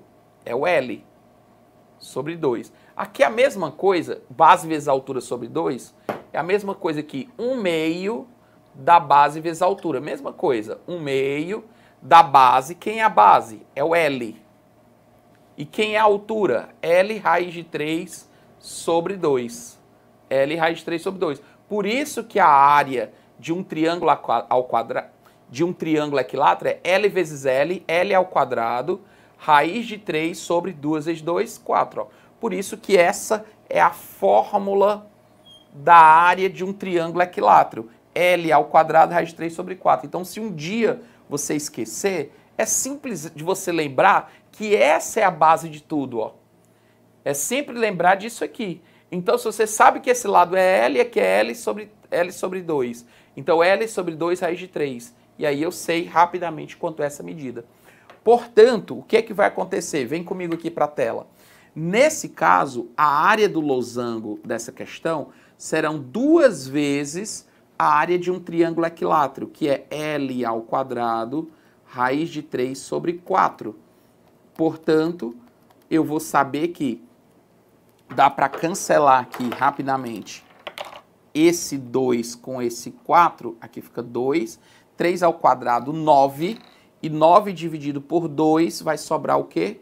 4,5 raiz de 3, que me dá o item B de bola. Então, a área desse losango será 4,5 raiz de 3. Então, o ponto-chave foi entender que esse losango era formado por dois triângulos equiláteros. Então, aqui eu fiz a área do triângulo equilátero, e aqui a área de outro triângulo equilátero. Então, eu tinha dois triângulos equiláteros, então por isso que eu fiz vezes 2 aqui fora, tá bom? Então, não criamos uma fórmula específica para ele. Pedro, mas existe uma outra fórmula? Sim. Vem comigo, olha que bacana. Outra fórmula que você também pode entender é a seguinte, ó. Quando você tem um triângulo, aqui é A e aqui é B. Você pode escrever a altura desse triângulo. Vamos imaginar que você tem aqui um ângulo que eu vou chamar de θ. Então, essa altura é como se isso aqui fosse um triângulo retângulo, e tem uma relação que sempre que você tem um triângulo retângulo, se eu tenho um ângulo θ, o cateto que está separado do ângulo é B seno de θ. E o cateto que está colado do ângulo é B cosseno de θ. Cosseno colado, seno separado. Olha que massa. Então, eu posso dizer que esse lado aqui é B seno de θ. E isso vai me dar que a área é base vezes a altura sobre 2. Então, eu consigo também sempre calcular a área de qualquer triângulo pegando lado vezes o seno do ângulo entre eles sobre 2. Então, se você tem uma questão que você tem aqui essa medida de 30 graus, por exemplo, diz que essa medida aqui vale 12 e diz que essa medida aqui vale 20, dá para calcular a área desse triângulo? Dá. 12 vezes 20 vezes o seno desse ângulo sobre 2. Então, é lado vezes o seno do ângulo entre eles sobre 2, e você rapidamente consegue descobrir as medidas, né, desse triângulo, dessa área. E Pedro, o que é que isso tem a ver? É porque quando você pega um losango ou um paralelogramo qualquer, você pode calcular a área assim, ó. Lembra que o triângulo é lado vezes o seno do ângulo entre eles sobre 2, ó? Porque o triângulo ele parte aqui ao meio, por isso que ele é sobre 2, ó. Mas quando eu tenho um paralelogramo, é só eu não colocar o sobre 2. Lado vezes o seno do ângulo entre eles. Então, dava para resolver essa questão aqui também fazendo o quê? Lado vezes o seno do ângulo entre eles, que é o seno de 60. Então, dava para fazer 3 vezes 3, 9, seno de 60, raiz de 3 sobre 2. Portanto, 4,5 raiz de 3. Era outra maneira, outro caminho completamente diferente para a gente chegar na resposta. Bacana? Bom, vem comigo aqui para mais essa questãozinha aqui de geometria. Da figura, sabe-se que OB é igual ao raio do semicírculo de centro O e diâmetro AC. Se AB é igual a BC, então, se AB é igual a BC, então a área achurada da figura em unidades quadradas é... Veja bem, no momento que ele disse que esse aqui era igual a esse, é porque ele está se referindo que esse aqui está bem no meio. Então, a altura aqui desse triângulo é o próprio raio. Então, sabe-se que OB é igual ao raio. Então, aqui é o raio, essa medida e essa medida também é o raio, e aqui é o raio. Legal? Então, o que vai ser a área achurada? A área achurada é a área que está pintada. É a área do setor circular, do semicírculo, menos a área do triângulo. Então, quem é o setor circular? É a metade, 1/2 de quem? É a metade de πr ao quadrado, que seria a área do setor inteiro, do círculo inteiro. A área da circunferência é πr ao quadrado, a área do círculo é πr ao quadrado. Como eu estou pegando só a metade, 1/2 de πr ao quadrado, menos a área do triângulo. E como é que eu faço a área do triângulo? 1/2 da base, mas quem é a base? 2r, ó. Porque a base é isso aqui, ó. 2r. Vezes a altura, r. Então acaba ficando assim. Note que r vezes r é r ao quadrado. Então eu posso colocar esse r ao quadrado, eu posso cortar aqui rapidamente esse 2 com esse 2. E eu posso colocar esse r ao quadrado em evidência. Aqui tem r ao quadrado, que eu coloco em evidência. E aqui sobra 1/2 de π, ou seja, π sobre 2. E do outro sobrou 1. Portanto, r ao quadrado vezes π sobre 2 menos 1, que me dá o item B de bola. Então, simplesmente eu peguei a área do círculo, peguei só a metade, peguei a área do círculo, e dessa área do círculo eu tirei a área desse triângulozinho que estava aqui dentro, ó. Então eu peguei a área do círculo, dividi por 2, porque é só um semicírculo, e tirei a área desse triângulo. Resposta, r ao quadrado vezes π sobre 2 menos 1. Bom, agora chegamos nas questões finais aqui, na questão de trigonometria, né? Questãozinha de trigonometria. Nessa questão de trigonometria, eu tenho o seguinte.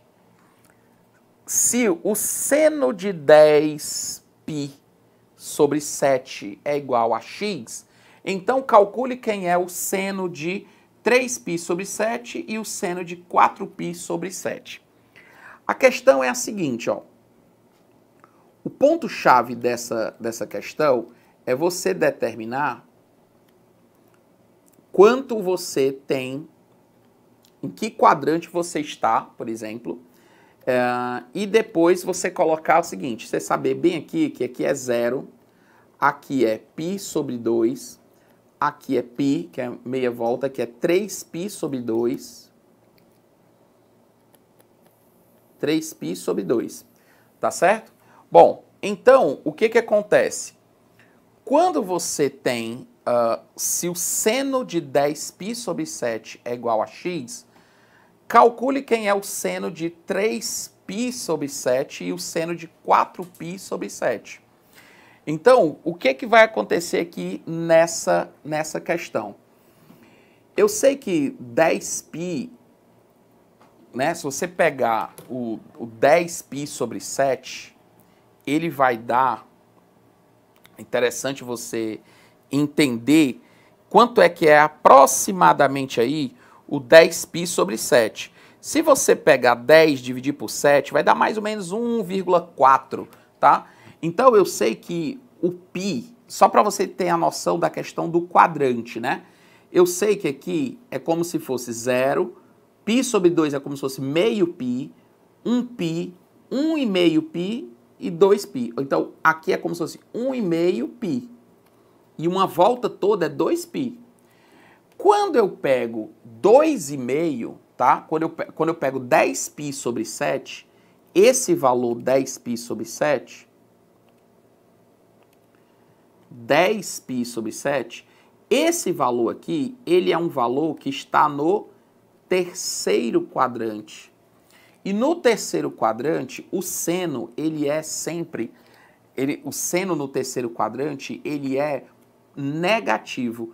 O seno, o eixo do seno é esse eixo aqui.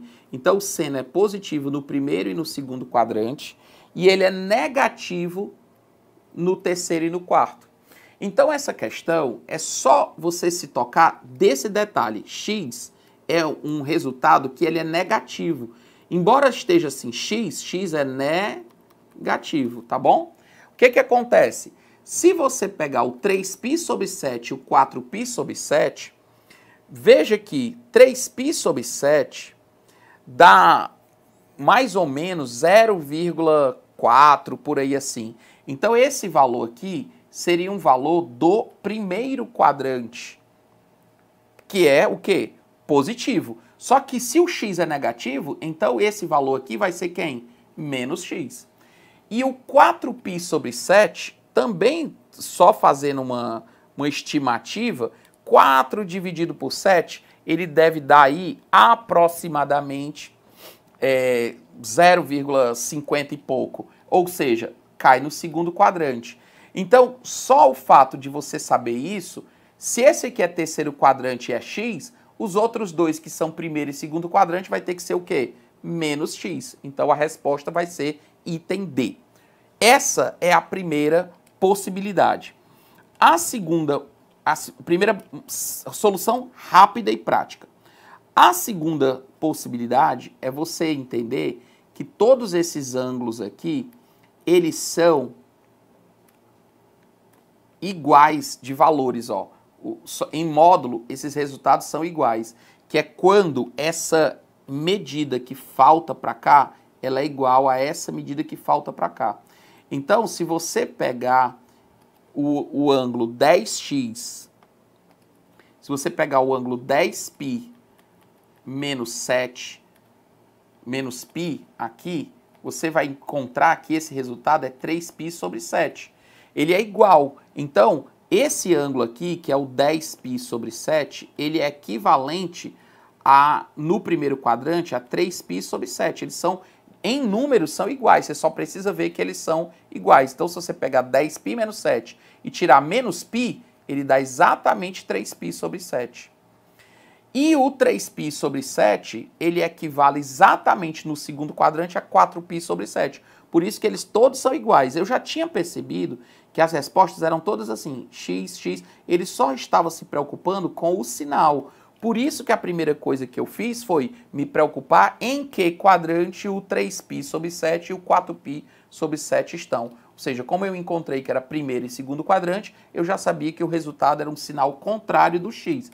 Então, no lugar do x, ficou menos x e menos x, portanto, resposta item D, bem rapidinho também essa questão. Bom, e para a gente fechar, tem pouca coisa. Seguinte, ele disse assim, se seno de x mais cosseno de x é igual a 3 sobre 10, e se a tangente de x é igual a 5 sobre 12, então o ciclo trigonométrico pertence a qual quadrante? Então, gente, olha que interessante. Aqui vem uma dica bem bacana. Quando você vai falar de trigonometria, você pode fazer assim, no primeiro quadrante, se o x pertencesse ao primeiro quadrante, o que é que acontece? Cateto oposto, 5. Como a tangente é 5 sobre 12, a tangente é cateto oposto sobre o cateto adjacente, 5 sobre 12. Olha só, o famoso triângulo 5, 12, 13. Então, significa que o seno, se fosse no primeiro quadrante, o seno seria 5 sobre 13 e o cosseno seria quem? 12 sobre 13. Olha que massa. Vem comigo aqui um instante. Isso aqui eu quero que você tenha muita atenção. Olha só, qual é a sacada que eu estou fazendo aqui? Quando você vê, quando ele chega para você e diz assim, olha, a tangente de x, vou fazer no primeiro quadrante, se a tangente de x, ela é, vou olhar de novo aqui, 5 sobre 12, só que eu estou fazendo aqui no primeiro quadrante. Se a tangente de x é 5 sobre 12, você pega um triângulo, chama esse aqui de x e diz, cateto oposto, 5. E cateto adjacente, 12. Esse aqui que está faltando, 13. Quando você sabe disso, rapidamente o que é que eu faço? Seno, cateto separado, 5. Sobre a hipotenusa, 13. Cosseno, cateto colado, 12. Sobre a hipotenusa, 13. Isso aqui é uma maneira rápida de você chegar ao seno, o cosseno e a tangente só brincando com essas medidas do triângulo. Olha que dica campeã, é uma dica que vale ouro. Pedro, mas e se forem de outros quadrantes? Aí o que é que você tem que fazer? Eu sei que todo mundo é positivo no primeiro quadrante. Aí você bota o famoso se, tá, co. Se for no segundo quadrante, só o seno vai ser positivo. Cosseno e tangente negativo. Se for no terceiro quadrante, só a tangente vai ser... Se for o terceiro quadrante, só a tangente vai ser positiva. O seno e o cosseno vão ser negativos. E se for o quarto quadrante, só o cosseno é positivo e o seno e a tangente são negativas. Pedro, o que significa isso? Dá uma olhada de cara numa coisa. Agora o que você vai fazer? Você vai olhar de cara uma coisa. Eu tenho aqui a tangente negativa. E aí eu vou lembrar do citaco, ó. A tangente, citaco, todo mundo é positivo no primeiro. A tangente, ela é positiva no primeiro e no terceiro quadrante. Ela é negativa no segundo e no quarto quadrante. Então, quando ele colocou menos 5, 12, eu já sei que a resposta não pode ser primeiro quadrante e não pode ser terceiro quadrante, que é quando a tangente ela é negativa. Eu já sei que a resposta ou é segundo ou é quarto quadrante. Só que está faltando uma coisa. Eu sei que no segundo e no quarto quadrante, ou se for segundo, o seno é positivo e o cosseno é negativo. E se for quarto quadrante, o seno é negativo e o cosseno é positivo. Tá certo? Então, você sabe que como é citaco, ó. Citaco quer dizer o quê? Que o seno, que é esse eixo aqui, ele é positivo para cima e negativo para baixo. Por isso que ele fica positivo do primeiro e do segundo. O eixo do cosseno é esse eixo aqui, ó. Por isso que ele é positivo no primeiro e no quarto e é negativo aqui. Então, o que vai acontecer com essa brincadeira? É porque é o seguinte, como ele disse na questão que a soma do seno com cosseno dá 7 sobre 13, então é óbvio que o seno é negativo e o cosseno é positivo para poder, quando eu somar esses dois, ficar o quê? 7 sobre 13. Porque se o cosseno fosse negativo, a soma daria menos 7. Note que essa soma ela é positiva. Então quer dizer que o cosseno, que é 12 sobre 13, é que vai ter que ser positivo. Se o cosseno é positivo, eu estou falando de quem? Do quarto quadrante. É uma questão que ela é muito mais de análise do que de cálculo. O que você tinha que fazer era sacar essa questão aqui, que o valor do cosseno era maior que o seno. Então, para a soma da positiva, já que o seno e o cosseno têm sinais contrários, é claro que tinha que ser o quarto quadrante para poder essa resposta fechar. Bacana? Bom, vamos fazer agora a nossa última questãozinha de trigonometria para a gente fechar aqui o nosso encontro, nosso mega encontro aqui. Vem comigo. Vamos lá para a nossa última questão. Na nossa última questão, nós temos o seguinte.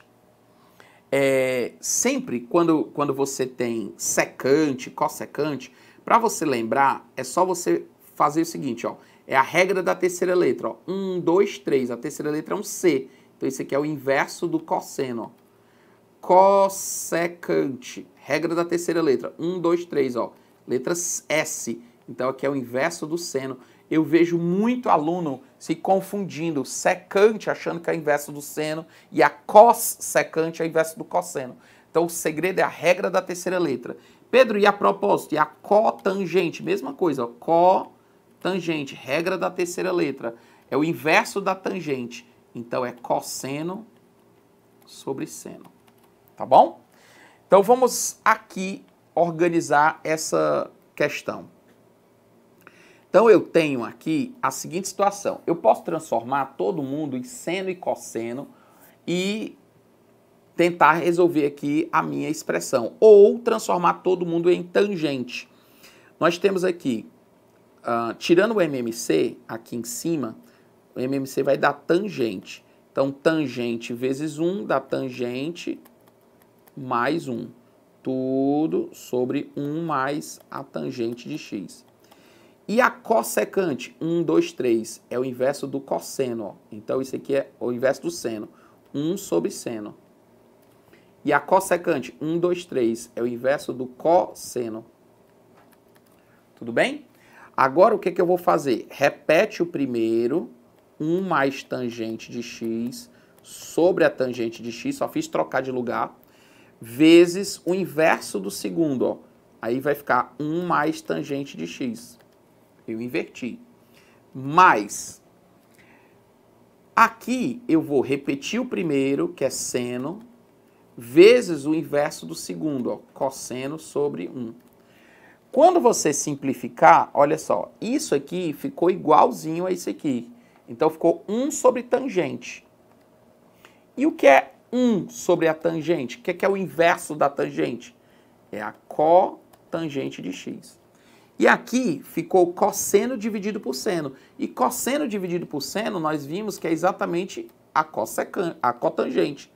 A cotangente, pessoal, ela é justamente o cosseno sobre seno, que é o inverso da tangente, ó. Então, você tem que a cotangente é 1 sobre a tangente, que foi o que apareceu aqui no primeiro lado da expressão. E cosseno sobre seno é cotangente. Portanto, 2 vezes a cotangente de x. Portanto, resposta item D de dado. 2 vezes a cotangente de x é o resultado da minha expressão. Questãozinha de agora, questãozinha bem novinha da EA. Legal? Então, meus queridos, olha só quantas questões interessantíssimas nós fizemos.